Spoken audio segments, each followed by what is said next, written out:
जी कैफेट, आज के लेक्चर का आगाज करते हैं। आज के लेक्चर में एक तो हमने केस स्टडीज डिस्कस करनी है, वॉल्यूम 2 की 3 case studies, case study number 1, 2 और 3। फिर उसके बाद आपको होम असाइनमेंट दी गई थी वॉल्यूम 1 के अपेंडिक्स। वॉल्यूम 1 के अपेंडिक्स में भी 3 केस स्टडीज हैं, उसको डिस्कस करेंगे और फिर हम अपने नेक्स्ट चैप्टर की तरफ जाएंगे जो है chapter 15, analytical procedures. Analytical procedure उसके बेसिक्स आज कवर करेंगे, फिर इसके बाद कंक्लूजन उसका कल के लेक्चर में होगा। 2 लेक्चर में चैप्टर 15 निपट जाता है। हाँ, क्या मतलब? बस छोटा सा चैप्टर है जी। तो अब चलते हैं हम अपने केस स्टडीज के डिस्कशन की तरफ। पहले क्वेश्चन 2, ये क्वेश्चन हमारे वॉल्यूम 2 में से है। सबसे पहले हम रिक्वायरमेंट को पढ़ते हैं। रिक्वायरमेंट में कह रहा है assess the appropriateness of work performed by audit team, यानी हमें उसने डिफरेंट सिचुएशंस बताई होंगी, इसका मतलब ये है। और हर सिचुएशंस के बारे में हमने बताना है कि क्या ऑडिट टीम ने सही काम किया कि नहीं किया। Discuss the appropriateness of work performed by audit team का मतलब यही है कि ऊपर जो डिफरेंट सिचुएशंस में ऑडिट टीम ने प्रोसीजर परफॉर्म किए, हमने बताना है कि एप्रोप्रिएट है कि नहीं। और चूंकि एग्जाम का क्वेश्चन है तो ये हमें पता है कि उसने कोई ना कोई गड़बड़ की होगी, हमने उसे बताना है कि वो हमारे किस ऑडिट के कंसेप्ट की खिलाफवर्जी कर रहा है। Also suggest the additional procedure if any which the audit team may perform, और अगर कोई कमी बेशी है तो हमने वो भी बतानी है।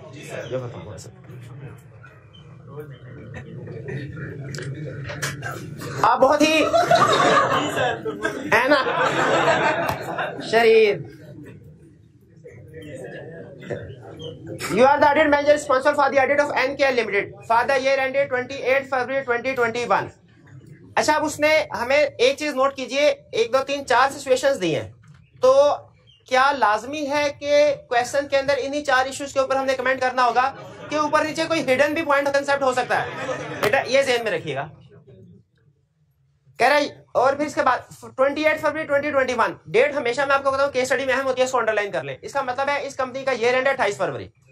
The audit team has prepared the following summary of debtors balance for your review. Debtors को अंडरलाइन कर लें, इसका मतलब है हमने जो प्रोसीजर्स वगैरह कंसेप्ट डिस्कस करने होंगे और डेटर्स के पॉइंट ऑफ व्यू से करने होंगे। गलती से भी क्राइटेरिया का जिक्र नहीं करना, क्राइटेरिया का जिक्र कर दिया वो इररिलेवेंट होगा, नंबर नहीं देगा। फिर आगे हेडिंग कह रहा है, हेडिंग को छोड़े पढ़ने की क्या जरूरत है कि पढ़ लें। चलिए, summary of debtors balance and their confirmed amounts as at 31 January 2021। ठीक है, ये यहाँ पे गलती, ये गलती है क्या? नहीं, ये उसने हमें बता रहा है कि मैंने इंटरम डेट पे प्रोसीजर परफॉर्म किए हैं, तो इसका मतलब ये हुआ एडिशनल प्रोसीजर्स में हमने एक चीज और लिखनी है, क्या कि जो 31 जनवरी और 28 फरवरी के दरमियान में इंटरम पीरियड है, हाँ इसमें भी प्रोसीजर परफॉर्म करने हैं। और आपको 2-3 प्रोसीजर याद है ना, वो पहले कंपेयर करना और फिर इंटरम ट्रांजैक्शन का टेस्ट ऑफ कंट्रोल और टेस्ट ऑफ डिटेल। फिर करें assertions verified, completeness, cut off and rights and obligation. Completeness में क्या प्रॉब्लम है भला? कंप्लीटनेस एक रेलेवेंट असर्शन नहीं है, ठीक है। अच्छा, कट ऑफ कैसे रेलेवेंट है? कट ऑफ डेटा की सेल्स के अंदर। तो हमने 2 प्रॉब्लम्स, 2 इश्यूज आइडेंटिफाई कर लिए।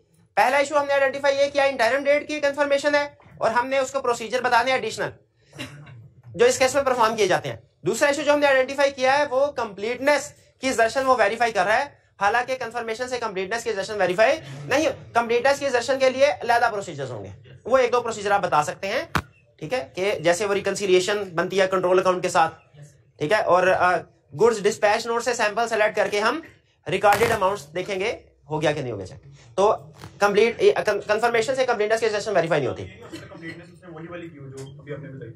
नहीं, वो इस प्रोसीजर से, ये देखिए ये समरी बता रहा है, वो कह रहा है कि मैंने इस प्रोसीजर से ये असर्शन वेरीफाई की है, हालांकि जो प्रोसीजर्स ने परफॉर्म किया वो एक्सटर्नल कंफर्मेशन है और एक्सटर्नल कंफर्मेशन से कंप्लीटनेस की असर्शन वेरीफाई नहीं होती। First alpha, as per books balance था 800,000, जो डेटा ने कंफर्म किया वो भी 800,000। जी, कोई प्रोसीजर परफॉर्म करने हैं? कोई प्रोसीजर हमने परफॉर्म नहीं करने। Sufficient appropriate audit evidence obtain हो गया, correct. Next beta, 900,000 balance as per books था, कंफर्म भी उसने 900,000 किया, लेकिन आगे बता क्या रहा है? Confirmation was returned by the courier on the grounds of invalid address. Address सही नहीं था, लेटर वापस मिल गया। Confirmation was resent by the client through its rider, फिर क्लाइंट के राइडर के थ्रू कंफर्मेशन सेंड की गई। The reply was received directly by the auditor. अच्छा, अब यहाँ पे ये देखें, जो पूरा कंफर्मेशन प्रोसेस होता है ना, उसमें सेंडिंग का स्टेप भी इन्वॉल्व होता है और रिसीविंग का, दोनों डायरेक्ट होने चाहिए, किसी में भी क्लाइंट की इन्वॉल्वमेंट नहीं होनी चाहिए। यहाँ पे कह रहा है सेंडिंग वाले में क्लाइंट इन्वॉल्व हुआ था, लेकिन रिसीविंग वाला डायरेक्ट आया रिस्पॉन्स, क्या ओके हो गया कंफर्मेशन? नहीं, ये इनडायरेक्ट है क्योंकि इसमें क्लाइंट इन्वॉल्व है, इसको एज एविडेंस एक्सेप्ट नहीं करना हमने, कंफर्मेशन की डेफिनेशन पे पूरा नहीं उतरता। क्या करना चाहिए फिर हमें? दोबारा रीसेंड करना चाहिए। अगर फिर भी जवाब नहीं आता तो अल्टरनेटिव प्रोसीजर की तरफ जाना चाहिए, हमें अल्टरनेटिव प्रोसीजर परफॉर्म करने चाहिए। जी कोरियर वापस आ गया था तो नॉन एग्जिस्टेंस, हाँ कोरियर वापस आ गया, नॉन एग्जिस्टेंस कस्टमर भी हो सकता है। इसमें हम एड्रेस को रीचेक कर लेंगे, अगर तो एड्रेस ठीक था तो फिर हम अल्टरनेटिव प्रोसीजर्स में खुद भी विजिट कर सकते हैं, ठीक है। हाँ, रिस्क ऑफ फ्रॉड भी इसमें आ सकता है अगर एड्रेस ठीक था। अच्छा, इसमें अगर हमने दोबारा उसको मैसेज लेटर सेंड किया और उसका जवाब नहीं आया तो हम अल्टरनेटिव प्रोसीजर की तरफ गए, इसको नॉन रिस्पॉन्स समझा जाता है ना। क्या यहाँ पे मुझे वो अल्टरनेटिव प्रोसीजर लिखने चाहिए या सिर्फ उसका जिक्र कर देना चाहिए कि auditor shall perform alternative procedures? ये डिसीजन मैं मार्क्स को देख के करूंगा। 10 मार्क्स का क्वेश्चन है, फिर मेरा अलग करने चाहिए, फिर करने चाहिए, बिल्कुल। ये सेकंड इशू क्लियर हो गया? जी बिल्कुल। मिला डायरेक्ट है, भेजा डायरेक्ट नहीं गया था, इससे जाहिर होता है ऑर्डर वो जो है तो नॉन एग्जिस्टेंस तो लिख नहीं, लेकिन आपको ये कंफर्म नहीं है ना, आपको डायरेक्ट मिला आपको, लेकिन वहां पे किस बंदे ने भेजा हमें कंफर्म नहीं है, क्योंकि हो सकता है क्लाइंट के बंदे ने ही उधर जाके बैठ के लेटर्स टाइप करके साइन करके इन्वॉल्व में डाल दिया। हिस्ट्री में ऐसी एग्जांपल्स भी हैं कि हमने किसी दूसरे शहर में कोई पार्टी थी, उसको कंफर्मेशन लेटर सेंड किया, इधर से हमने कंफर्मेशन लेटर सेंड किया, उधर से क्लाइंट ने अपने किसी एम्प्लॉय को उस एड्रेस पे भेज दिया, वो उसके किसी रिलेटिव या कोई रिलेटेड पार्टी का था, वहां पे क्लाइंट के एम्प्लॉय ने उसको रिसीव किया, साइन किया, स्टैम्प किया और वापस भेज दिया डायरेक्ट, ठीक है। तो हमें तो नहीं पता ना, ठीक है। इसीलिए जब राइडर के थ्रू आया तो हम ये सोचेंगे कि क्लाइंट के स्टाफ के थ्रू, कहीं क्लाइंट के स्टाफ नहीं है तो हमें सेंड नहीं कर दिया जी, इसलिए हम इनडायरेक्ट को कभी भी एक्सेप्ट नहीं करते। थर्ड, गैमा 700,000 बैलेंस है और confirm by debtors, no reply received. फिर कह रहा है gamma has gone into liquidation. अब बताइए, रिप्लाई नहीं आया, यहाँ पे अल्टरनेटिव प्रोसीजर्स परफॉर्म करने चाहिए रिप्लाई ना आने की वजह से या लिक्विडेशन में जाने की वजह से। अब चूंकि वो तो फारिग हो गया, अब जाहिर है उसकी जगह ऑफिशियल लिक्विडेटर है, किस तरह प्रोविजनिंग के प्रोसीजर की तरफ जाना चाहिए अल्टरनेटिव, क्योंकि डेफिनेटली जब वो वाइंडिंग अप में चला गया तो अब उसके तो सारे राइट्स लायबिलिटीज, अब उसकी जगह पे सारे मामला को मैनेज कर रहा है ऑफिशियल लिक्विडेटर, उसने तो जवाब देना भी नहीं है। तो यहाँ पे हम प्रोविजनिंग के प्रोसीजर लिखेंगे। क्या डेटर्स में प्रोविजन, अगर डेटर बैंकरप्ट हो जाए, रेगुलर प्रोविजनिंग के प्रोसीजर नहीं लिखने कि हिस्टोरिकल एक्यूरेसी देखो, एजिंग रिपोर्ट देखो, ये तो जनरल प्रोसीजर है ना, जो जनरल सबके प्रोसीजर। आपको पता है बैंकरप्सी ऑफ डेटर के केस में लादा से स्पेसिफिक प्रोसीजर हमने पढ़े हैं कि नहीं पढ़े? यहाँ पे वो वाले प्रोसीजर लिखने हैं। प्रोविजनिंग भी स्पेसिफिक डेटर की प्रोविजनिंग है, जनरल नहीं है। तो मुझे बताइए, जो आपको 1 पेजर दिया था उसमें स्पेसिफिक ये केस था कि उसमें एक तो ये था ना, general provision for bad debts को वेरीफाई करने के लिए क्या प्रोसीजर परफॉर्म करने हैं, फिर उसके साथ क्या स्पेसिफिकली अगर डेटर बैंकरप्सी में जाए तो उसके प्रोसीजर थे वो 1 पेजर में। जरा बताइए मुझे, यहाँ पे वो वाले प्रोसीजर लिखने हैं जो स्पेसिफिक बैंकरप्सी ऑफ डेटर क्या क्या थे। ऑफिशियल लिक्विडेटर होगा, ये रेंट के बाद देखो उसे कलेक्शन रिसीव हुई कि नहीं हुई, फाइनेंशियल पोजीशन उसकी देखें, फाइनेंशियल पोजीशन वाला शायद नहीं होगा, लेकिन जो डेटर बैंकरप्ट होता है ना, अगर उसकी फाइनेंशियल स्टेटमेंट बन रही हो तो हम उसमें एसेट और लायबिलिटी की रेशियो कैलकुलेट करके अंदाजा लगा लेते हैं कि इसके एसेट्स जो हैं वो 70% है, लायबिलिटीज उससे ज्यादा है, तो कितने % रेशियो है जितनी रिकवरी हमें हो सकती है। ये क्लियर हो गया, इसमें क्या करना है हमने। फिर फोर्थ, स्मॉल डिस्ट्रीब्यूटर 600,000, कह रहा है कंफर्मेशन नॉट एप्लीकेबल। क्यों? These represent various small distributor whose balance were below ₹30,000 due to immaterial balances they were not selected. जी बिल्कुल, इनको इग्नोर नहीं करना चाहिए क्योंकि इंडिविजुअल मटेरियल एग्रीगेट होकर मटेरियल हो सकता है। ये सैंपल भी सेलेक्ट करना चाहिए था, इस कैटेगरी को भी सिलेक्ट कर लिया। अच्छा, क्वेश्चन को अटेम्प्ट करते हुए एक तो आपने लिख दिया सीरियल नंबर 1 अल्फा, उसके आगे कमेंट करके प्रोसीजर लिख दिए, फिर बी का, फिर गैमा, फिर स्मॉल डिस्ट्रीब्यूटर। इसके बाद क्वेश्चन को क्लोज कर देंगे क्या, या जो अदर प्रोसीजर्स ऊपर नीचे कोई एडिशनल पॉइंट्स और भी हैं उनको भी हम लिखना है, उनको भी लिखना है। उसमें कोई 1 2 3 लिखने की जरूरत नहीं है, आप अदर कंसीडरेशन या अदर प्रोसीजर्स की हेडिंग देके दूसरे 2 पॉइंट भी लिख सकते हैं जो कि हमने इस क्वेश्चन में आइडेंटिफाई किए। क्या? एक इंटरिम डेट वाला और एक अपडेटलेस की दर्शन वाला। बताइए, क्लियर है ये क्वेश्चन? जी इसमें नेगेटिव कंफर्मेशन सेंड कर सकते हैं? हाँ जी कर सकते हैं। देखिए हमने भी, उसने ये पूछा नहीं है ना, तो हमें उसके ऊपर कमेंट करने की जरूरत नहीं है, ठीक है। लेकिन जब हमने कह दिया कि इसको कवर कर सकते हैं, तो बिल्कुल इस पे पॉजिटिव कंफर्मेशन भी सेंड कर सकते हैं, अगर कंडीशन पूरी हो रही हो नेगेटिव भी सेंड कर सकते हैं, या इन दोनों के अलावा भी अल्टरनेटिव प्रोसीजर से वेरिफिकेशन भी कर सकते हैं, ठीक है। आपके पास सारी ऑप्शंस है, लेकिन किसी भी केस में आपने इसको ओमिट नहीं करना, ठीक है जी जी।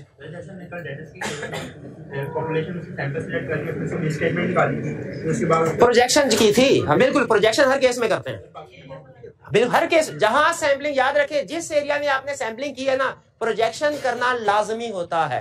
इनका क्वेश्चन यह है कि सर हमने कल प्रोजेक्शन की थी ना, क्या वो हर केस में करते हैं? यस, जिस केस में भी आप सैंपलिंग करेंगे उस केस में प्रोजेक्शन जरूर होती है, प्रोजेक्शन उस केस में जरूर होगी, ये रूल ध्यान में रखिएगा, जहां सैंपलिंग होगी प्रोजेक्शन जरूर होगी वहां पे, ठीक है। लेकिन हम हर क्वेश्चन में नहीं कर रहे, जैसे यहाँ पे नहीं कर रहे, क्यों नहीं कर रहे? वो पूछ नहीं रहा। क्वेश्चन 3, सबसे पहले requirement, evaluate the evidence obtained and describe the steps which the audit team may perform in respect of the above debtors. Evaluate the evidence obtained क्या कहना चाह रहा है कि देखो कि सफिशिएंट एप्रोप्रिएट ऑडिट एविडेंस मिल गया कि नहीं मिल गया आपको, और जाहिर है अगर उसने क्वेश्चन दिया तो उसका मतलब है नहीं मिला होगा, कोई ना कोई गड़बड़ होगी, तो आगे वो पूछ रहा है। फिर आगे क्या, describe the steps which the audit team may perform, क्यों सिचुएशन में ऑडिट टीम को क्या स्टेप्स परफॉर्म करने चाहिए, अभी पढ़ लेते हैं। क्या डायरेक्ट यहां से शुरू कर दो? नहीं, ऊपर नीचे सम टाइम, सम हमेशा नहीं, लेकिन सम टाइम वो हिडन इशू दे देता है ऊपर नीचे की इन्फॉर्मेशन। कह रहे you are the audit manager in the form of chartered accountants, कोई इशू नहीं है। During the audit of a client for the year end 31 December 2019, year end को अंडरलाइन कर लें, 31 दिसंबर है। Audit team has prepared the following schedule to summarize the response from 3 debtors, ABC 3 debtors है, ठीक है, क्लियर, इसमें कोई इशू नहीं। बाकी डेटर्स की बनाई होगी ना भाई उसने, करोड़ों डेटर्स होंगे उसके, हमें तो उसने 3 केसेस ही देने हैं ना, हमें तो 3 ही देने हैं ना, जो क्वेश्चन बाकी उसकी मर्जी नहीं दी उसने, अल्लाह करे आइंदा दे दे, क्योंकि क्वेश्चन ये एक्सटर्नल कंफर्मेशन का क्वेश्चन इजी है, इसमें कोई प्रॉब्लम नहीं है। आपको दो ये जो आपको एक लेक्चर में वो बनाए थे ना, डिफरेंट केसेस बताए थे, डिसएग्रीमेंट के केस में क्या करना है, नॉन रिस्पॉन्स के केस में क्या करना है, खासतौर पे ये 2 पॉइंट आपको याद है, confirmation easy. Debtor balance at year end 500,000, balance confirm by debtor 500,000, confirmation was received through client, वही राइडर वाला काम करना है।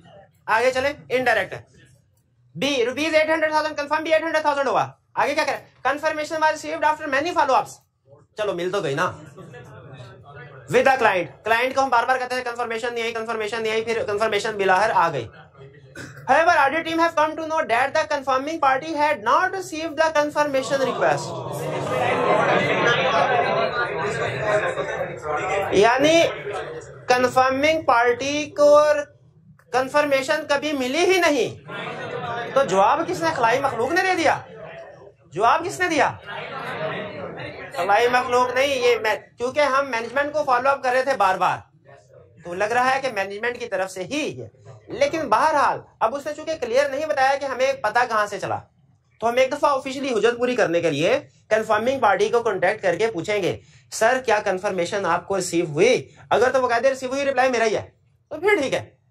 लेकिन अगर वो कहे कि कंफर्मेशन मुझे रिसीव नहीं हुई, रिप्लाई मेरा नहीं है, अब इशू एक नहीं 2 इशू हो गए, अब इशू एक नहीं 2 इशू हो गए। 2 इशू क्या हुए, एक इंटेग्रिटी का इशू और दूसरा इंटेग्रिटी का मैनेजमेंट, और दूसरा एविडेंस, क्या एविडेंस हमें नहीं मिला, तो एविडेंस नहीं मिला, इस सिलसिले में हम डेटर को डायरेक्ट रिक्वेस्ट कर सकते हैं वो जवाब दे, अगर जवाब दे दे तो ठीक, नहीं देता तो स्कोप लिमिटेशन। ये वाला हिस्सा अलग हो गया, क्लियर। दूसरा हिस्सा, अगर ये जवाब आया, इसमें मैनेजमेंट इन्वॉल्व है, जो कि इंडिकेशन है मैनेजमेंट इन्वॉल्व है, तो उसकी इंटेग्रिटी भी डाउटफुल है, हमारा रिस्क इंक्रीज हो जाएगा, एक्सट्रीम केसेस में विड्रॉ भी कर सकते हैं। क्लियर हुई है बात? अच्छा मुझे अब ये बताइए, एक रियल केस थोड़ी सी अमेंडमेंट के साथ आपके साथ शेयर कर रहा हूं, और ये हमारा एक टॉपिक है एड वॉइस व क्वालिटी कंट्रोल। क्वालिटी कंट्रोल का टॉपिक क्या है, ये मैं वैसे आपके साथ शेयर कर देता हूं। क्वालिटी कंट्रोल का टॉपिक ये है कि आपने ये डिसाइड करना है कि पूरे आप एंगेजमेंट पार्टनर हैं, और आपने ये डिसाइड करना है कि क्या पूरे ऑडिट एंगेजमेंट में जितने भी ऑडिट के रूल्स एंड रेगुलेशंस, ऑडिट के कंसेप्ट्स हैं, ऑडिट के स्टैंडर्ड्स हैं, और लॉ के स्टैंडर्ड्स हैं और कोड ऑफ एथिक्स के स्टैंडर्ड है, यानी जो पूरा ऑडिट को जो जो चीजें गवर्न करती है, कहीं किसी भी चीज की वायलेशन तो नहीं हुई। क्वालिटी कंट्रोल का मतलब क्या होता है? इंश्योर करना कि हम जो भी काम कर रहे हैं वो क्वालिटी सर्विस प्रोवाइड कर रहे हैं। और क्वालिटी सर्विस कैसे प्रोवाइड की जाती है? जब हम लॉ को, एथिक्स को, इंटरनेशनल स्टैंडर्ड्स को फॉलो करते हैं। तो क्वालिटी कंट्रोल का टॉपिक एक तरह से एडिशनल टॉपिक कोई नहीं है, ये आपके बाकी के जितने भी कंसेप्ट्स हैं ना, उन सब में से किसी से भी केस स्टडी बना के आपसे पूछ सकता है, बताओ इसमें क्या गलत हुआ और आपको क्या करना चाहिए था। ये एक तरह से नया टॉपिक है भी और नहीं भी है, ठीक है? नया टॉपिक नहीं है, क्यों? क्वालिटी कंट्रोल नया, क्योंकि ये बेसिकली प्रीवियसली सारे कंसेप्ट्स, जैसे कोड ऑफ एथिक्स की वायलेशन हो सकता है इसमें भी पूछ ले, जैसे लीगल रिक्वायरमेंट्स की वायलेशन इसमें भी पूछ ले, जैसे किसी स्टैंडर्ड की वायलेशन इसमें भी पूछ ले, ठीक है? नहीं है, क्यों? क्योंकि सारे प्रीवियस कंसेप्ट भी टेस्ट होंगे। और है भी किस पॉइंट ऑफ व्यू से? क्योंकि इसमें बहुत से एरियाज को वो इकट्ठा कर सकता है। जैसे एक क्वेश्चन अब आपने बताना है, एज क्वालिटी कंट्रोल मैनेजर आपको इसमें क्या एक्शन लेना चाहिए था। इशू मैं बता रहा हूं, आप मैनेजर हैं, आपको पता चला कि आपके एक जूनियर टीम मेंबर ने किसी एक एरिया पे काम किया है, फर्ज कीजिए डेप्रिसिएशन पे, फिक्स एसेट्स पे, और उसने फिक्स एसेट पे काम किया है, इन्वेंट्री पे काम किया है और इसके अलावा पेरोल पे काम किया है। फिक्स एसेट्स में आपको पता चला रिव्यू करते हुए कि जो एनालिटिकल प्रोसीजर परफॉर्म करते हैं ना हम, उसमें डेप्रिसिएशन और फिक्स एसेट्स वो एनालिटिकल प्रोसीजर में फर्क आते हैं। यानी डेप्रिसिएशन रेट 10% था, लेकिन जब डेप्रिसिएशन को फिक्स एसेट से डिवाइड करें ना तो परसेंटेज ज्यादा आ रही थी फॉर एग्जांपल। और आपको पता चला कि आपके टीम मेंबर ने ये सोच के कि फाइनेंशियल स्टेटमेंट में प्लॉजिबल रिलेशनशिप दोनों में नजर आए, फिक्स एसेट्स की जो क्लाइंट की अमाउंट थी उसे बढ़ा दिया ताकि डेप्रिसिएशन में और फिक्स एसेट्स में फर्क जो है वो खत्म हो जाए, देखने वाले को लगे कि ये बिल्कुल कंसिस्टेंट है। आपको ये पता चल गया, रिपोर्ट अभी नहीं दी हुई आपको ऑडिट के दौरान में पता चल गया। क्या स्टेप्स लेने चाहिए आपको? क्या क्वालिटी कंट्रोल की वायलेशन है? बिल्कुल है। क्या स्टेप लेने चाहिए? एक उस एरिया में तो उसको चेक करेंगे, उसकी करेक्शन करेंगे। दूसरे नंबर पे उसके बाकी एरियाज में भी रिव्यू को बढ़ा देंगे, क्योंकि ये उसकी अप्रोच को शो कर रहा है कि उसने कॉम्पिटेंटली काम नहीं किया, ठीक है? और इवन हमें फर्म के यहाँ पे अब मजीद जो क्वालिटी कंट्रोल के स्टैंडर्ड में एक बात लिखी होती है कि यहाँ पे ये देखें ये कसूर इसी एक ट्रेनी स्टूडेंट का है या कि फर्म के अंदर प्रैक्टिस ही नहीं है स्टूडेंट्स को या ट्रेनी स्टूडेंट्स को गाइड करने की, डायरेक्शन सुपरविजन की। अगर तो फर्म के अंदर प्रैक्टिस ही नहीं है कि प्रॉपर डायरेक्शन सुपरविजन होती है हमारे टीम मेंबर्स की, तो फिर फर्म को भी चाहिए कि अपने क्वालिटी कंट्रोल प्रोसीजर्स को इंप्रूव करे और ट्रेनी स्टूडेंट्स को गाइड करे इस इशू के ऊपर, ठीक है? तो एक छोटा सा कंसेप्ट वहां पे लिंक हो रहा था तो मैंने इसलिए बताया। अब यहाँ पे देखिए, यहाँ पे भी इशू बेसिकली एक है, लेकिन चूंकि कि कंफर्मेशन जो थी वो हमें क्लाइंट के थ्रू मिल गई, तो नॉर्मली कंफर्मेशन क्लाइंट ने फेक दी। तो वैसे तो इंटेग्रिटी की तरफ हम जाते हैं, वो जो किस केस में गए हैं, लेकिन उसके साथ साथ दूसरा एस्पेक्ट भी हमने कवर करना है कि क्या उस एरिया के ऊपर स्टिल हमें एविडेंस ऑब्टेन करना है कि नहीं करना? बिल्कुल करना। तो इस एक इशू की वजह से कि हमें कस्टमर ने जवाब नहीं दिया बल्कि मैनेजमेंट ने फेक आंसर दे दिया, इसके हमने दोनों चीजें कवर करनी है अपने सबमिशन में। एक ये कि स्टिल उस कस्टमर से जवाब आना बाकी है, जो कि हम कोशिश करेंगे एविडेंस लेने की, और दूसरा मैनेजमेंट की इंटेग्रिटी, ये तो बड़ा इशू है। आगे चलते हैं सी की तरफ। कहते हैं कि बैलेंस था 500,000 और कंफर्म किया 150,000। कह रहा है यहाँ पे कंसाइनमेंट का क्या मतलब है? Goods sold on consignment basis. Consignment का मतलब शिपमेंट। जब तक कंसाइनमेंट के साथ बेसिस का वर्ड ना लिखे, हम इस नतीजे पे नहीं पहुंचेंगे ये कंसाइनमेंट बेसिस पे। कंसाइनमेंट बेसिस का रूल पता है ना आपको, कि वो कंसाइनमेंट बेसिस के ऊपर आप जो चीजें भेजते हैं वो हमारी ही होती हैं। उसे सेल ऑन अप्रूवल बेसिस या सेल ऑन रिटर्न बेसिस भी कहते हैं। तो मतलब चीजें सेंड की है, कंसाइनमेंट बेसिस नहीं है, कंसाइनमेंट है, सेंड की चीजें। Of rupees 500,000 was shipped on 27 December 2019, but good of rupees 350,000 were return subsequent two year and. कह रहा है ईयर एंड के बाद वो चीजें वापस आ गई। क्या उसने बताया डिफेक्टिव गुड्स है कि नहीं? तो इसमें नहीं बताया। देखें, डिफेक्टिव गुड्स बताया कि नहीं बताया?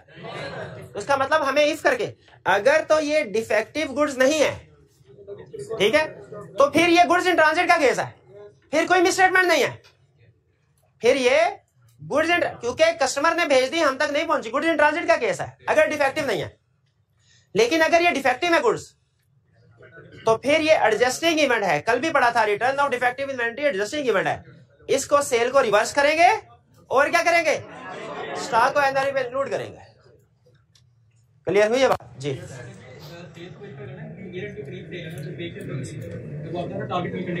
हाँ क्योंकि ये रेंट पे सेल है, उनका कहना यह है कि सर एक और प्रोसीजर भी ऐड कर सकते हैं कि हम कट ऑफ टेस्ट भी परफॉर्म करेंगे, क्योंकि लग रहा है कि ये रेंट पे से ये भी हमें लग रहा है कि ये रेंट पे टारगेट को अचीव करने के लिए फेक सेल ना रिकॉर्ड की हो, तो बिल्कुल ये भी रेलिवेंट है, ये भी लिखेंगे। शाबाश, ये क्वेश्चन क्लियर।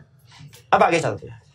अच्छा, नेक्स्ट जो क्वेश्चन नंबर 1 है जो रिसेंट एंड में आया, ये बेसिकली प्रैक्टिकल फॉर्मेट उसने उठाया, उसमें थोड़ी सी उसने चेंजेस की, गलतियां ऐड की, और आपसे पूछा है कि बताओ इसमें कोई प्रॉब्लम है कि नहीं। ये क्वेश्चन इस लेवल पे थोड़ा सा मुश्किल है, इस वजह से नहीं कि इसमें कोई बहुत मुश्किल कंसेप्ट है, कंसेप्ट इसी, लेकिन चूंकि आपका प्रैक्टिकल एक्सपोजर नहीं है, तो अगर आपने जिंदगी में कभी एक कंफर्मेशन लेटर नहीं देखा या आपने उसको नहीं ड्राफ्ट किया तो उसमें से एरर्स आइडेंटिफाई करना मुश्किल है। लेकिन अब चूंकि इसी बहाने हमारे सामने एक फॉर्मेट आ गया, ठीक है, तो अब हम हमेशा इस फॉर्मेट को पहले पढ़ लिया करेंगे। अब आप यूं समझ लीजिए जो प्रैक्टिस में चीज जाके देखते थे आप, अब पहले आप देख रहे हैं। रिक्वायरमेंट एज यूजुअल पहले देख लेते हैं। कह रहे हैं identify the shortcoming in the about draft of balance confirmation request and suggest the necessary changes. कह रहे हैं इस बैलेंस कंफर्मेशन के ड्राफ्ट में बताइए शॉर्टकमिंग क्या है और नेसेसरी चेंजेस जो है उनको सजेस्ट कीजिए। तो पढ़ना स्टार्ट करते हैं और साथ साथ हम चेंजेस भी डिस्कस करते जाएंगे जो जरूरी है। You are the audit senior responsible. भाई इसका फॉर्मेट दे दूं आपको? हाँ, ये मैं इनकी बात से एग्री करता हूं, लेकिन ये प्रैक्टिकली मैं भी आपको इससे पहले शायद फॉर्मेट ना दे पाता, क्योंकि ये कॉन्फिडेंशियल, आपको पता है ऑडिटर के जो डॉक्यूमेंट्स होते हैं वो कॉन्फिडेंशियल होते हैं। लेकिन बाहर चलें, अच्छी बात है, अब तो मिल गया हमें। Audit responsible for the audit of Tetra Milk Limited, your audit team member has drafted a balance confirmation request to be sent to a major customer. Customer major, ठीक है। हमारा क्लाइंट कौन है? Tetra Milk limited. टेट्रा, इसका मतलब ये tetra Milk limited का letter head है। अच्छा सुन ले, इसमें कोई प्रॉब्लम नहीं है, प्रॉब्लम नहीं। लिखा किसने है इसमें मसला नहीं है, भेजा किसने है और रिसीव किसने किया, ये इशू है। ठीक है, जैसे आप दो पार्टी के दरमियान में एग्रीमेंट होता है ना, इस चीज से क्या कोई फर्क पड़ता है कि एग्रीमेंट लिखा किसने है? फर्क इस चीज से पड़ता है तय क्या हुआ है और नीचे साइन किसने किया। ठीक है, तो इससे फर्क नहीं। हाँ, इससे एक इंडिकेशन हमें मिल रही है, कहीं ये इनडायरेक्ट ना हो, कहीं इसमें क्लाइंट की इन्वॉल्वमेंट ना हो। इंडिकेशन मिल रही है, कंफर्म नहीं है, कंफर्म नहीं है, इंडिकेशन मिल रही है। बात बात हम क्लाइंट का प्रैक्टिकली भी क्लाइंट का लेटर हेड यूज कर लेते हैं ताकि जो कंफर्मिंग पार्टी है उसको ये मैसेज मिले कि ये ऑथोराइज्ड कम्युनिकेशन है। लेकिन याद रखें, लेटर में हम लाजमी लिख देते हैं कि आपने जवाब डायरेक्टली हमें देना है। अगर इस लेटर में भी हम ये देखेंगे, अगर ये बात लिखी हुई ना कि जवाब डायरेक्टली हमें देना है, फिर ठीक है। लेकिन अगर ये बात नहीं लिखी हुई, हम कहेंगे ये गड़बड़ है। वो तो क्लाइंट रूटीन में, चूंकि कंफर्मिंग पार्टी रूटीन में चूंकि क्लाइंट को कम्युनिकेशन करता रहता है, इसलिए शायद इसकी भी कम्युनिकेशन क्लाइंट को ही कर दे। नहीं, कंपनी का लेटर हेड उसमें हम लिखते हैं। उनका क्वेश्चन ये है कि सर अगर हम कंपनी का लेटर हेड यूज नहीं करेंगे, कंफर्मिंग पार्टी को कैसे पता चलेगा हम किस कंपनी की बात कर रहे हैं? उसमें हम नाम लिखते हैं नीचे। ठीक है, फिर यहाँ पे नाम के we have been appointed as auditor of ABC company for the year this ended, और उसके बाद आगे इन्फॉर्मेशन। तो उस सूरत में हम बताते हैं, अपना लेटर हेड भी यूज कर सकते हैं। फर्म का लिखा होगा वो भी ठीक है। इसमें प्रॉब्लम नहीं है कि लेटर हेड किसका यूज कर रहे हैं, हम फर्म का यूज कर रहे हैं कि क्लाइंट का, इसमें प्रॉब्लम नहीं है। प्रॉब्लम इसमें है सेंड किसने किया, रिसीव किसने किया। कह रहा है customer name and address, customer का नाम है DB लिमिटेड, इसमें कोई प्रॉब्लम नहीं है, जो मर्जी नाम। डेट है 7 सितंबर 2021, इसमें मुझे प्रॉब्लम लग रही है। ये रेंट क्या था, ये रेंट दिया ही नहीं, तो रिक्वायरमेंट में देख ले, ये रेंट है ही नहीं। चले एज्यूम कर लेना, फर्ज कीजिए। अच्छा, अगर ये 30 जून हो, अगर फर्ज कीजिए ये 30 जून है, तो फिर ये इधर 30 जून की डेट आनी चाहिए थी। नहीं, ये वो डेट है जब लेटर सेंड किया जा रहा है। लेटर डेफिनेटली ये रेंट के बाद ही सेंड किया जाएगा। ठीक है, इसमें भी डेट में भी कोई प्रॉब्लम नहीं है, डेट में भी कोई प्रॉब्लम नहीं है। आगे चल। डियर मिस्टर सलमान शाही, जो भी इसका नाम है, in accordance with the request of our auditor Abid Ali and company chartered accountants, we ask that you kindly confirm your indebtedness to us, confirm your indebtedness to us which according to our records amounting to rupees 45.6 million as shown by enclosed statement। करे हमारे मुताबिक क्या balance include करना चाहिए था? Balance include करना चाहिए था, ना भी करता प्रॉब्लम कोई नहीं, आपको पता है ब्लैंक कंफर्मेशन भी सेंड की जा सकती है, तो प्रॉब्लम इसमें नहीं है, प्रॉब्लम किसमें है, करे कंफर्म योर इंडेंटिटी कि आपने हमें कंफर्म करना है, ठीक है, हमें कंफर्म करना है, इससे ये मैसेज मिल रहा है। लेकिन हम आगे देख लेते हैं, मजीद पढ़ लेते हैं। If the above account is in agreement with your records, please sign in the space provided below। अगर वो कह रहा है कि एग्रीमेंट है तो फिर साइन करके हमें भेज दो। If the amount is not in agreement with your record, please notify us of the notify us।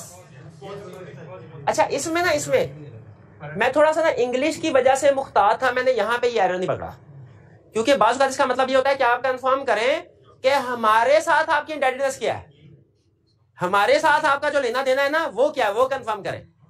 लेकिन मुझे इससे ये भी मैसेज मिल रहा था ये कि कंफर्म अस, हमें कंफर्म करें अपनी इंडेंटिटनेस, तो मैं इसमें थोड़ा 50-50 हो रहा था, इसलिए मैंने कहा आगे यहां पे तो क्लियर हो गया नोटिफाई। भाई तुम्हें क्यों नोटिफाई किया जाए, नोटिफाई तो स्पेसिफिकली ऑडिटर को करना था। यहां पे एक गलती हमारी पहली ये आई कि ऑडिटर को नोटिफाई करना था, इनडायरेक्ट रिस्पॉन्स, तो उसमें लिखेंगे कि जी डायरेक्टली ऑडिटर को नोटिफाई करें और उसका एड्रेस बता देंगे। Of the amount shown by your records, एक और गलती है इस लाइन में, रीजन नहीं पूछे, हालांकि उसे रीजन पूछनी चाहिए कि अगर डिफरेंस है तो उसकी रीजन भी बताएं। हियर्स फेथफुली सिग्नेचर, हाँ ये भी नहीं पूछ रहा किस डेट का बैलेंस है, शाबाश, उसे बताना चाहिए था। 45.6 मिलियन है, as on which date, as on which date, हो सकता है वो हम 30 जून का ऑडिट कर रहे हैं और यही बैलेंस फर्ज कीजिए 30 जुलाई पे हो, तो वो तो कंफर्म करके दे देगा कि किसी ना किसी डेट पे तो ये बैलेंस होगा। तो एग्जैक्टली जिस डेट की बैलेंस शीट बन रही है उस डेट को मेंशन होना चाहिए ताकि हमें पता चले ये वही बैलेंस है जो बैलेंस शीट में रिपोर्ट कर रहे हैं। और इवन अगर इंटरिम ऑडिट भी परफॉर्म कर रहे हैं तो स्टिल इंटरिम ऑडिट की डेट भी लिखी होनी चाहिए। तो ये 3 गलतियां होगी। पहली गलती क्या हुई, हाँ इनडायरेक्ट है। दूसरी गलती क्या हुई, रीजन ऑफ डिफरेंस नहीं मांगी। तीसरी चीज डेट नहीं मेंशन की कि किस डेट का बैलेंस कंफर्म किया जा रहा है।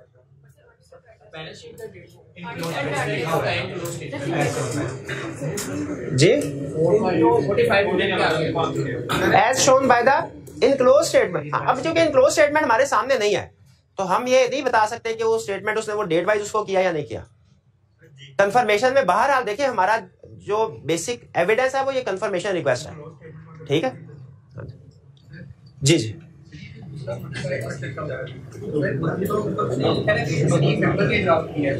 टीम मेंबर ने ड्राफ्ट, टीम मेंबर ने ड्राफ्ट किया,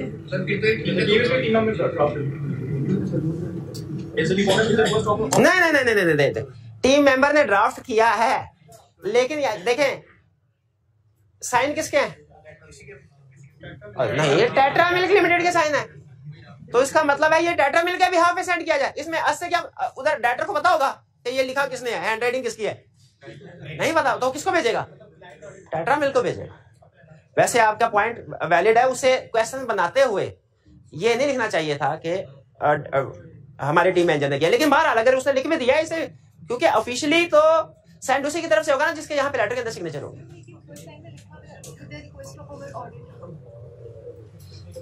हाँ जी, फर्स्ट एल में लिखा हुआ है with the request of our, यानी हमारे ऑडिटर ने रिक्वेस्ट की है इसलिए हम आपसे ये चीज मंगवा रहे हैं। इसका मतलब ये है हम आपको कंफर्मेशन लेटर क्यों सेंड कर रहे हैं, क्योंकि हमारे ऑडिटर ने हमसे रिक्वेस्ट की है।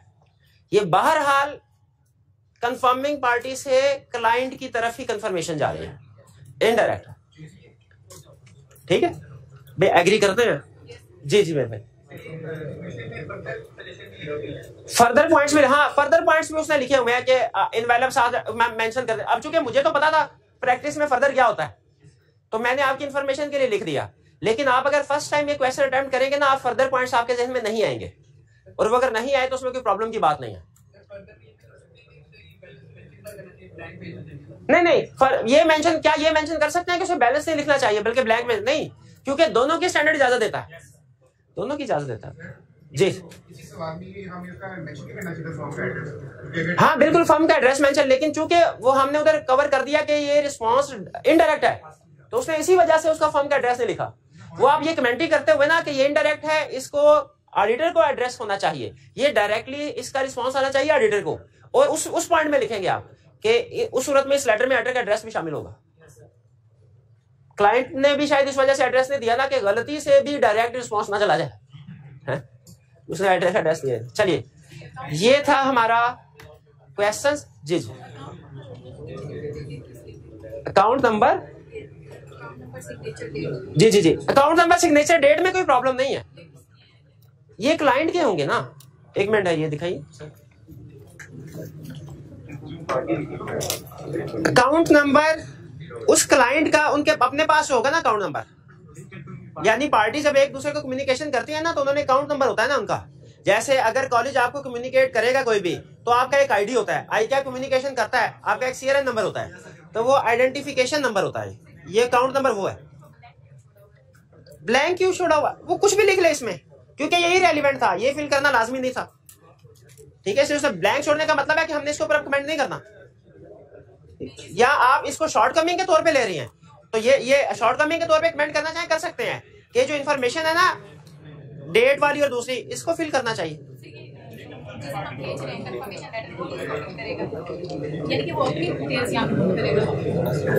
जिसे अभी आइडिया होगा कि ये जर्मन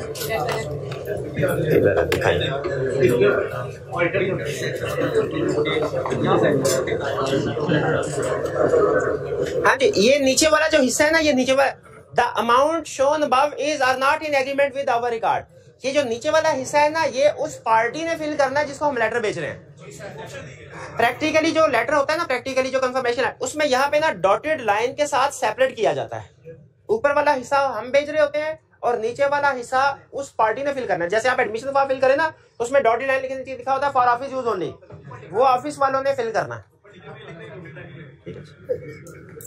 जी भाई, बट तीसरी दफा सुन लिया अल्लाह के बंदे, मैंने सुन लिया, वो इररेलेवेंट है, उनका वो इशू नहीं है।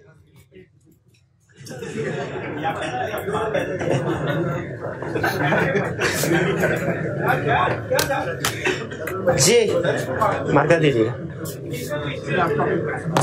अच्छा, अब हमारे पास इतना टाइम नहीं बचा कि हम होम असाइनमेंट की डिस्कशन कर लें।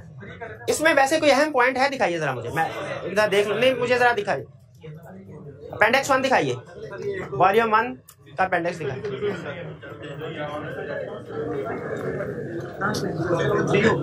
कोई बात नहीं भाई, कोई बात नहीं।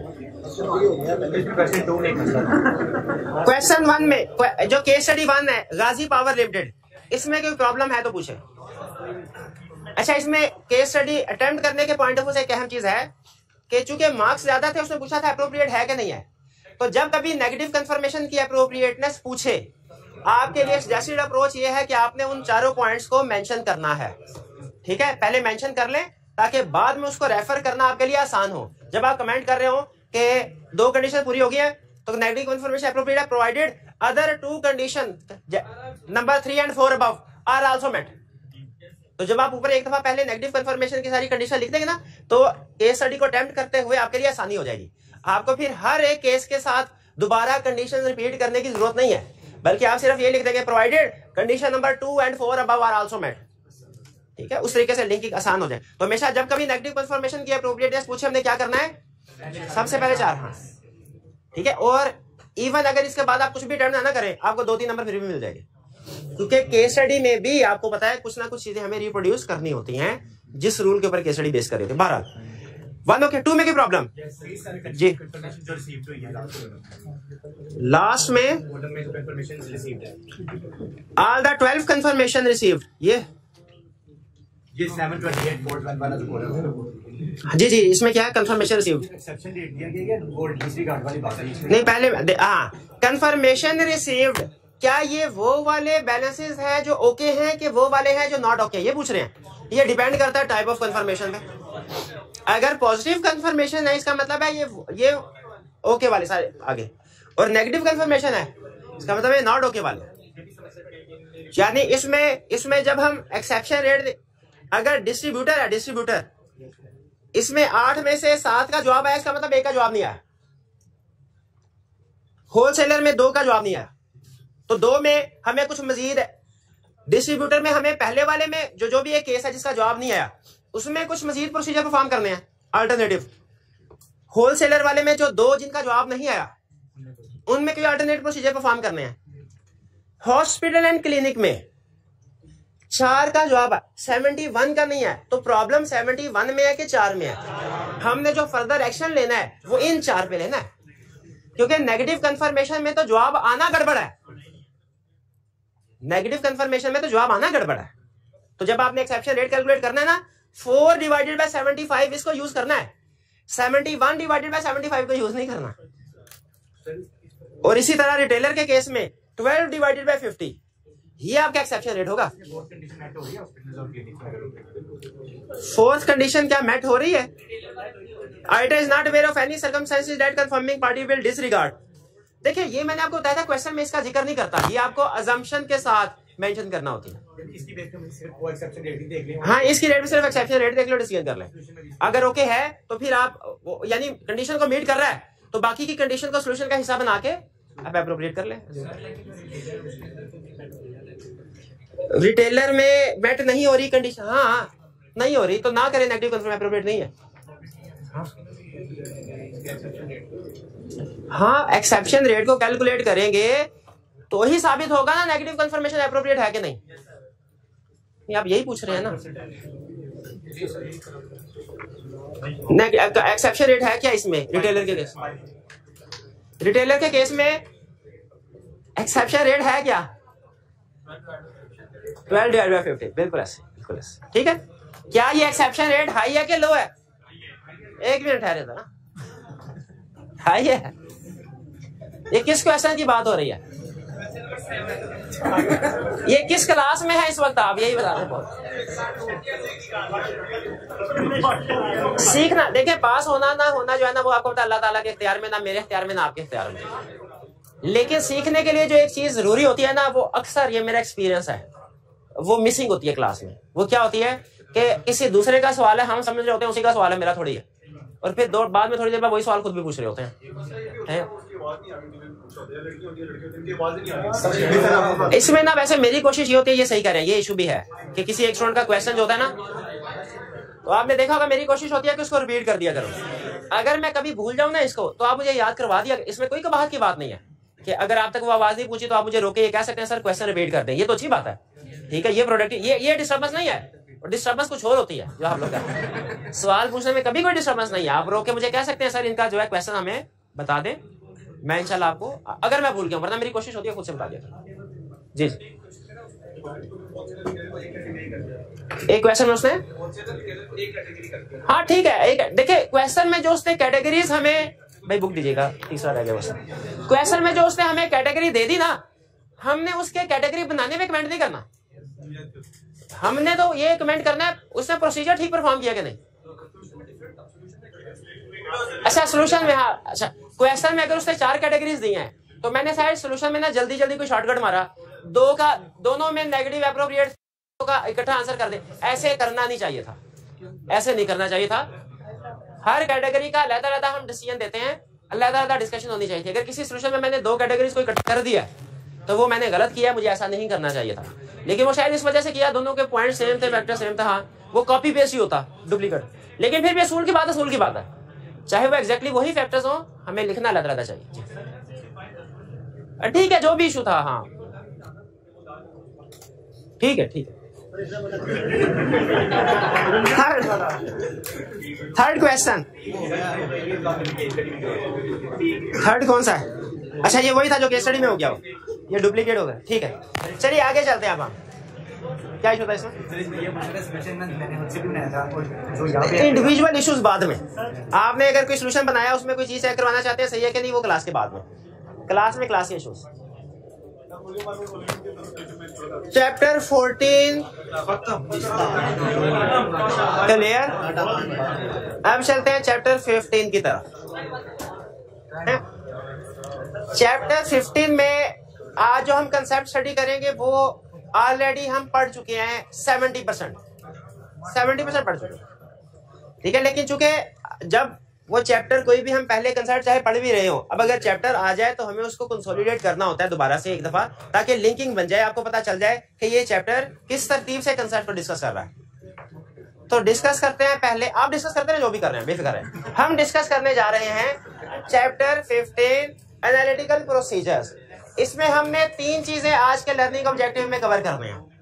एक डेफिनेशन, एक एग्जाम्पल और दूसरा uses of analytical procedures. Definition, example और यूजेस। अच्छा, एग्जाम्पल जो है ना ये एक जनरल वर्ड है, इससे हम बहुत सी एग्जाम्पल उसको दे सकते हैं, लेकिन जो किताब में दी हुई ना एग्जाम्पल्स, हम उन्हीं को फॉलो करेंगे और वो एग्जाम्पल उसने डेफिनेशन से निकाली है, वो एग्जाम्पल उसने डेफिनेशन से निकाली। वरना मेरे ख्याल में हम एनालिटिकल प्रोसीजर सेल्स पे भी परफॉर्म करते हैं, हम पेरोल पे भी परफॉर्म करते हैं, वो लादा सेल्स का एनालिटिकल प्रोसीजर एक लादा एग्जाम्पल है, पेरोल पे भी एनालिटिकल प्रोसीजर परफॉर्म करते हैं, वो एक लादा एग्जाम्पल है, डेप्रिसिएशन पे भी, इंटरेस्ट ऑन लोन, इस पे भी एनालिटिकल प्रोसीजर परफॉर्म, ये सारी लादा एग्जाम्पल है। तो मेरे ख्याल से ये 4 एग्जाम्पल, लेकिन उसने सॉल्यूशन में ये वाली एग्जांपल्स डिस्कस नहीं की एरिया वाइज, बल्कि उसने एग्जांपल्स कहां से निकाली है, डेफिनेशन। तो एग्जाम में भी ध्यान में रखिएगा, अगर वो एग्जांपल्स पूछे तो आपने एरिया वाइज एग्जांपल नहीं देनी कि सैलरीज में इस तरीके से एनालिटिकल प्रोसीजर परफॉर्म कर सकते हैं, इंटरेस्ट ऑन लोन में इस तरीके से एनालिटिकल प्रोसीजर परफॉर्म कर सकते हैं कि इंटरेस्ट रेट को लोन से मल्टीप्लाई कर दें, सेल्स में इस तरीके से एनालिटिकल प्रोसीजर परफॉर्म कर सकते हैं कि यूनिट सोल्ड को सेल प्राइस के साथ मल्टीप्लाई कर दें। हालांकि ये भी एग्जांपल्स हैं, लेकिन जो कि आपको पता है हम बुक को फॉलो करते हैं, तो उसने बुक में जो एग्जांपल्स दी हुई है हम वही लिखेंगे, और वो एग्जांपल उसने कहां से निकाली है, डेफिनेशंस। अच्छा, डेफिनेशन एनालिटिकल प्रोसीजर की जिन सोर्स ने चैप्टर 3 तैयार कर लिया हुआ है उनको डेफिनेशन बताइए। कहां पढ़ी थी हमने, आपको 7 techniques of obtaining evidence, inquiry, observation, special, reperformance, recalculation, external confirmation, analytical procedure. उसमें एनालिटिकल प्रोसीजर में हम ये पढ़ा था, analytical procedure means valuation of financial information through comparison and plausible relationship with other financial and non financial information. और end पे एक और लाइन भी लिखी थी जो मैंने कहा था लाजमी याद करनी है। हाँ, इन्वेस्टिगेशन, एनालिटिकल प्रोसीजर के अगर एनालिसिस करने से हमें पता चले कि हमारा रिजल्ट डिफरेंट है, क्लाइंट का रिजल्ट डिफरेंट है, तो उसकी इन्वेस्टिगेशन भी करनी, ये भी एनालिटिकल प्रोसीजर का हिस्सा ही है।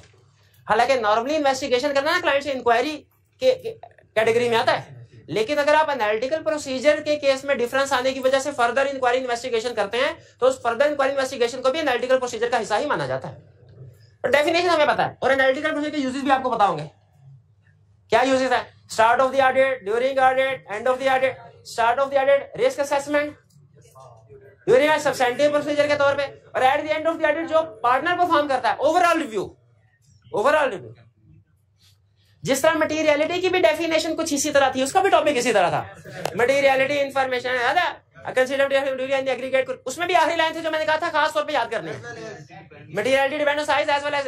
और मटेरियलिटी के यूजेस भी 3 थे, प्लानिंग में, during audit, performance materiality, end of the audit. Same style में, सेम कंसेप्ट नहीं है, लेकिन उसी स्टाइल, उसी थीम से चल रहा है। तो सबसे पहले एनालिटिकल प्रोसीजर की डेफिनेशन।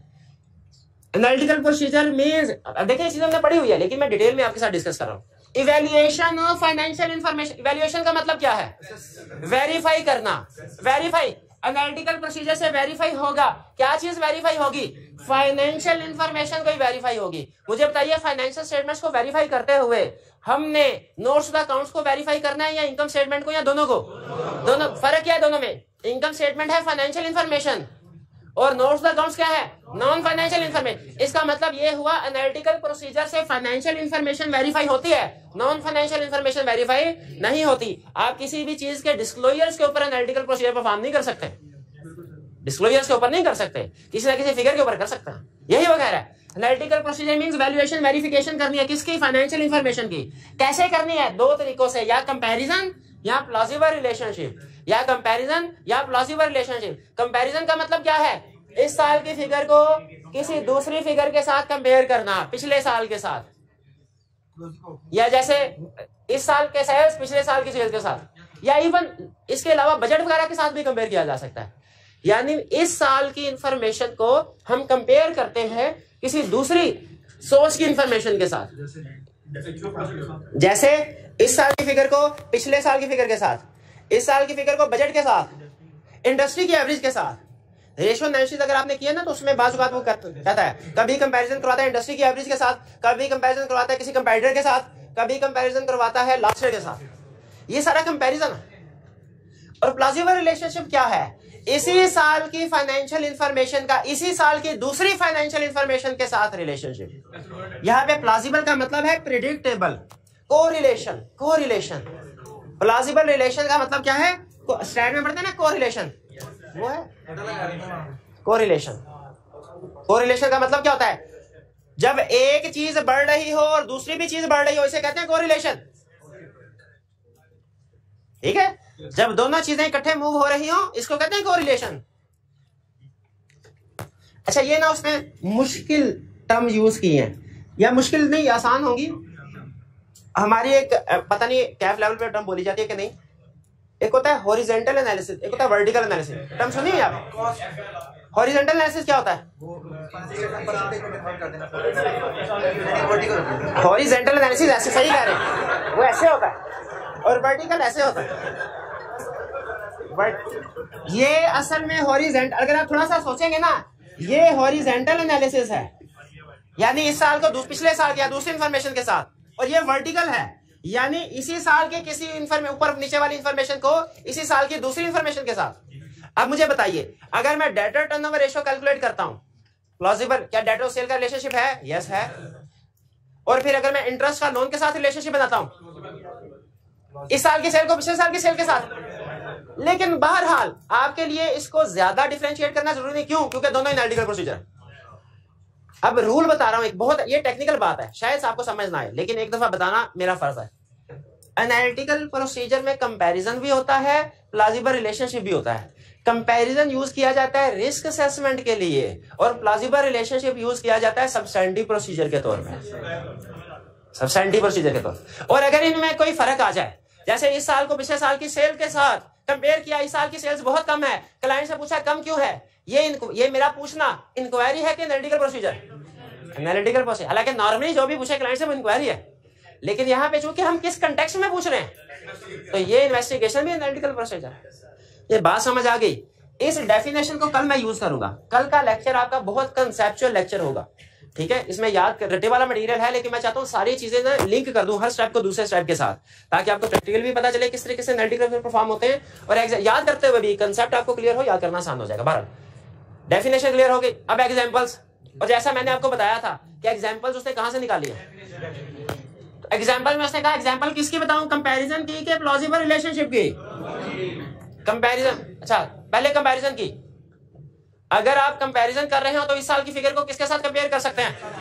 प्रायर पीरियड के साथ, इंडस्ट्री के साथ, बजट के साथ, comparable parts of the same entity.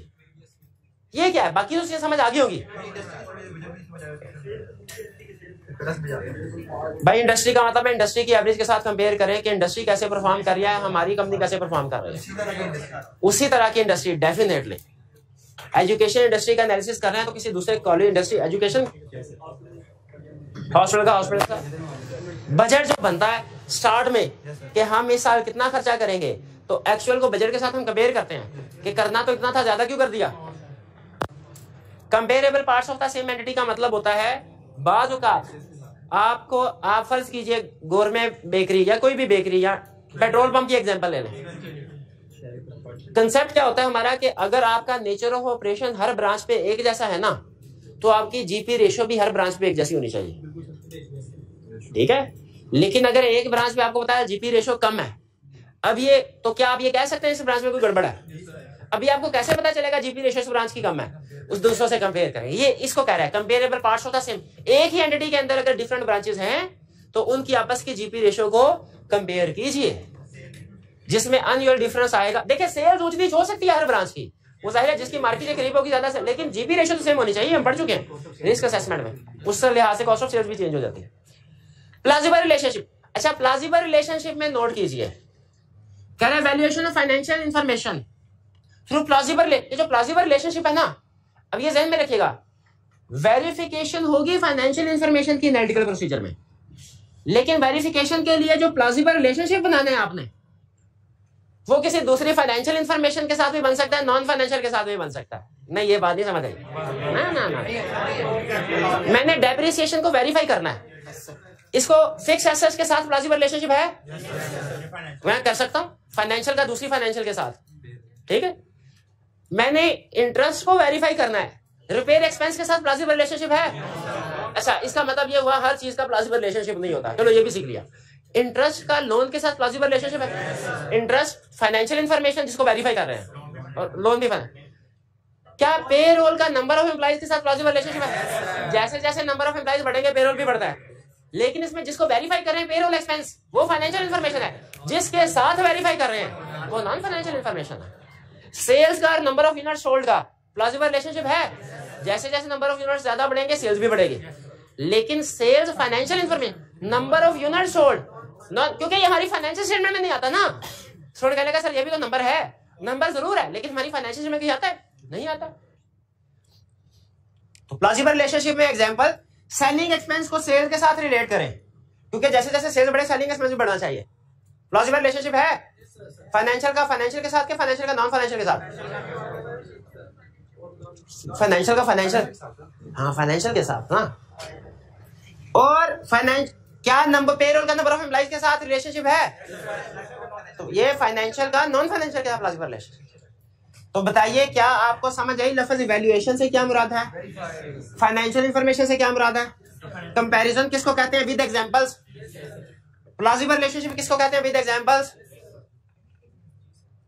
Uses क्या क्या है, एनालिटिकल प्रोसीजर में यूजेस क्या क्या है, एनालिटिकल प्रोसीजर कहां कहां यूज हो सकता है, क्या क्या पर्पस हो सकता है एनालिटिकल प्रोसीजर्स के।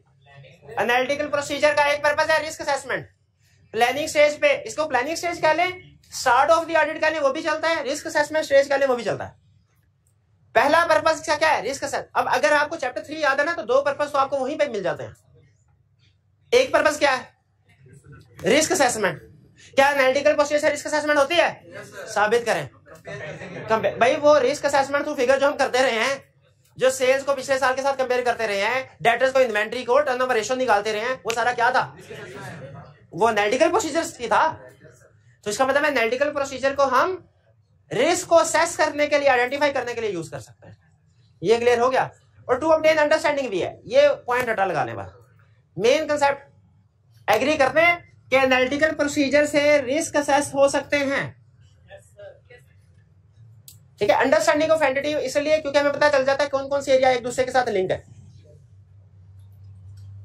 दूसरा एनालिटिकल प्रोसीजर सब्सटेंटिव प्रोसीजर में भी यूज कर सकते हैं, ये भी आपने चैप्टर 3 में पढ़ा था, चैप्टर 3 में पढ़ा था सब्सटेंटिव प्रोसीजर की डेफिनेशन में। Substantive procedure to detect material misstatement at assertion level, it include non substantive procedure की डेफिनेशन में मुझे लग रहा है फाइनेंशियल स्टेटमेंट लेवल का लफ्ज नहीं था। हाँ कोई बात नहीं, याद कर लीजिएगा जाकर, लेकिन उसकी एग्जांपल्स थी दो जिसमें लिखा हुआ था उसने टेस्ट ऑफ डिटेल्स और एनालिटिकल प्रोसीजर। अच्छा, रिस्क एनालिटिकल प्रोसीजर से रिस्क असेसमेंट होती है, ये चैप्टर 3 में सीखा। इसकी एप्लीकेशन कहां सीखी, चैप्टर 10 में। एनालिटिकल प्रोसीजर सब्सटेंटिव प्रोसीजर के तौर पे परफॉर्म हो सकता है मिसस्टेटमेंट डिटेक्ट करने के लिए, ये कंसेप्ट कहां सीखा, चैप्टर 3 में।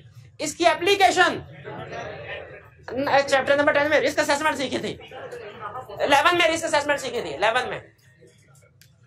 इसकी एप्लीकेशन हम सीख चुके हैं, ये दोनों यूजेस चैप्टर 3 में पढ़े थे। इसकी एप्लीकेशन चैप्टर 11 रिस्क असेसमेंट में सीख चुके हैं। इसकी एप्लीकेशन कल सिखानी है, कल का सारा लेक्चर इसी की एप्लीकेशन है।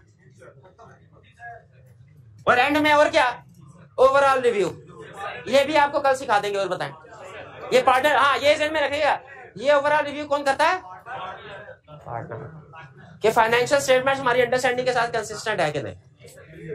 ठीक है, याद कर लेंगे। डेफिनेशन है, एग्जांपल्स है और यूजेस। खास तौर पे इन तीनों में सबसे ज्यादा जो एग्जाम पॉइंट ऑफ व्यू से अहम है ना, वो है यूजेस। ओवरऑल रिव्यू एंड पे पार्टनर परफॉर्म करता है देखने के लिए कि सारी फाइनेंशियल स्टेटमेंट्स की अंडरस्टैंडिंग के साथ कंसिस्टेंट है कि नहीं, पार्टनर की अंडरस्टैंडिंग के साथ। ठीक है, अब इसकी भी एप्लीकेशन कल सिखा दूंगा। और बताएं, चलिए आज का लेक्चर यहाँ खत्म करते हैं। अल्लाह हाफिज।